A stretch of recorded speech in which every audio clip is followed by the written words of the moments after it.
ते नंतर पुढच्या वेळेस बोलेन. यामध्ये प्रदूषण आणि पर्यावरणाच्या बाबतीत देखील काही सदस्यांनी या ठिकाणी आपली मतं मांडलेली आहेत.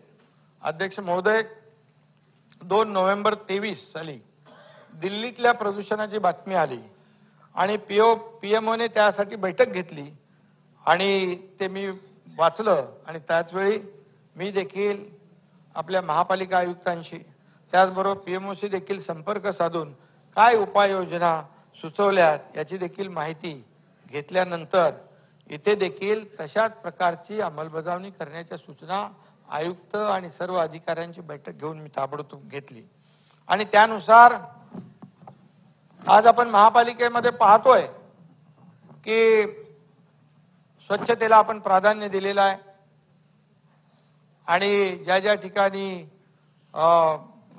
कन्स्ट्रक्शन सुरू आहेत, मेट्रोची कामं सुरू आहेत, MMRDAची कामं सुरू आहेत, या ठिकाणी जे सरकारी प्रकल्प सुरू आहेत आणि खाजगी प्रकल्प देखील सुरू आहेत त्यांना देखील सर्वांना नोटिसा दिल्यात महापालिकेने आणि ते सर्व त्यांनी त्यांचं काम बांधकाम धूळ उडणार नाही अशा प्रकारची सर्व काळजी घेण्याच्या सूचना दिल्यात. आपण पाहतोय की ते सगळं त्या इमारतींना ते कर्टन लावून बंद केलंय, त्यांची धूळ बाहेर येता कामा नये अशा प्रकारचा प्रयत्न या ठिकाणी केलेला आहे.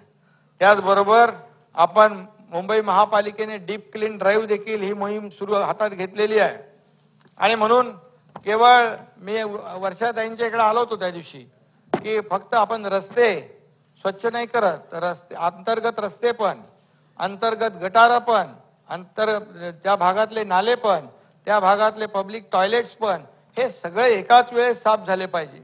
मी आयुक्तांना सांगितलं एका एरियामध्ये धारावीमध्ये समजा 100 लोक काम करत असतील तर त्या आजूबाजूचे 4-5 वॉर्ड मधले जे माणसं तिथले सगळे जे मोबिलाईज एका ठिकाणी करायचे आणि 1,500 ते 2,000 मॅन पॉवर जी येते मशिनरी सकट एकाच मोठ्या एरियामध्ये त्यांनी साफ करायचं, स्वच्छ करायचं, रस्ते झाडूने मारायचे, नंतर ब्रशने माती काढायची आणि त्यानंतर रस्ते पाण्याने धुवायचे.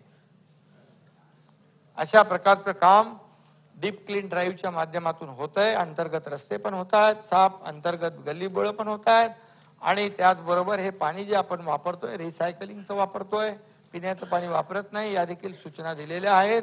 पब्लिक टॉयलेट 4 ते 5 वेळा सफाईच्या सूचना दिलेल्या आहेत आणि काही फॉगर्स लावलेत, वरती धुलीकण असतील ते देखील खाली आले पाहिजे. अँटी स्मोक गन देखील आपण मुंबई महापालिकेने घेतले आहेत आणि याचा परिणाम जो आहे याचा परिणाम खूप अध्यक्ष महोदय चांगला होतोय आणि या मोहिमेमध्ये स्वतः मी देखील मॉनिटर करतोय. काही ठिकाणी मी स्वतः देखील मुख्यमंत्री असलो तरी जातोय कारण हे पोल्युशन आपल्याला कमी करायचं आहे आणि त्याचे रिझल्ट अध्यक्ष महोदय आता चांगले आलेले आहेत. पूर्वीपेक्षा मुंबईचं प्रदूषण खाली आलेलं आहे आणि ही वस्तुस्थिती जी आहे आपल्याला आणखी मुंबई स्वच्छ आणि सुंदर करायची आहे आणि म्हणून या ठिकाणी एवढंच सांगतो की प्रदूषण कमी करायचं आहे, मुंबईतले खड्डेमुक्त मुंबई करायची आहे, मुंबईला स्वच्छ करायचं आहे, सुंदर करायचं आहे. परंतु या ठिकाणी जे गेले अनेक वर्ष मुंबई महापालिकेतले मुंबईतले आपले नागरिक खड्ड्यामधून प्रवास करत होते. काही लोकांनी त्या खड्ड्यावर गाणी बनवली होती परंतु यावर्षी त्यांना गाणी बनवण्याची संधी आम्ही दिली नाही कारण खड्डा त्यांना मिळाला नाही आणि पावसाचं पाणी तुंबलं नाही कारण या ठिकाणी यावर्षी आपल्या सरकारने सर्व सूचना आयुक्त आणि त्या सर्व अधिकाऱ्यांना दिल्या होत्या आणि म्हणून फक्त आम्ही होर्डिंग लावून बसत नाही तर काम प्रत्यक्ष पाहतो, कामावर लक्ष देतो.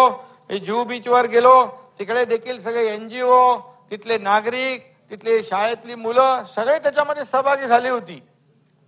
ते म्हणाले कोणी तर सांगितलं, टीका केली बीचवर मुख्यमंत्री ट्रॅक्टर चालवतात. अरे तो ट्रॅक्टर म्हणजे त्याला एक विशिष्ट प्रकारचं यंत्र मागे लावलं होतं जयंतराव आणि तो बीच कॉम्बर होता. त्याच्यामध्ये जे वाळूमध्ये फिरल्यानंतर त्याच्यामध्ये दगड, त्याच्यामध्ये प्लॅस्टिक, त्याच्यामध्ये जे काही आहे ते वेगळं करून फक्त वाळू जी आहे ही वाळू तिथं राहिली पाहिजे अशा प्रकारचं ते मशीन आहे. माहिती घेऊन तर बोललं पाहिजे. आणि म्हणून जे मशिनरी जी आहे ऍडव्हान्स टेक्नॉलॉजी जी आहे ती आपण वापरतोय आणि मी आपल्याला एवढंच सांगतो की मुंबई महापालिका, मुंबई शहर, फक्त मुंबई शहर आपल्याला एकच शहर स्वच्छ नाही तर ही आपल्याला टप्प्याटप्प्याने सगळी शहरं हे मुंबई पॅटर्नच्या प्रमाणे सर्व शहरं संपूर्ण महाराष्ट्रामध्ये हे डीप क्लीन ड्राईव्ह हे अभियान राबवायचं आहे. जे स्वच्छता भारत स्वच्छ भारत अभियान आदरणीय देशाचे प्रधानमंत्री मोदी साहेबांनी राबवलं त्यावेळेस देखील अशी टिंगल केले फोटो सेशन आहे. आज बघितलं की त्या स्वच्छ भारत अभियानचं महत्व आज किती जनजागृती झाली. सगळे लहान मुलं, NGO, सगळे नागरिक यामध्ये सहभागी होत आहेत. हे त्याचं फलित आहे.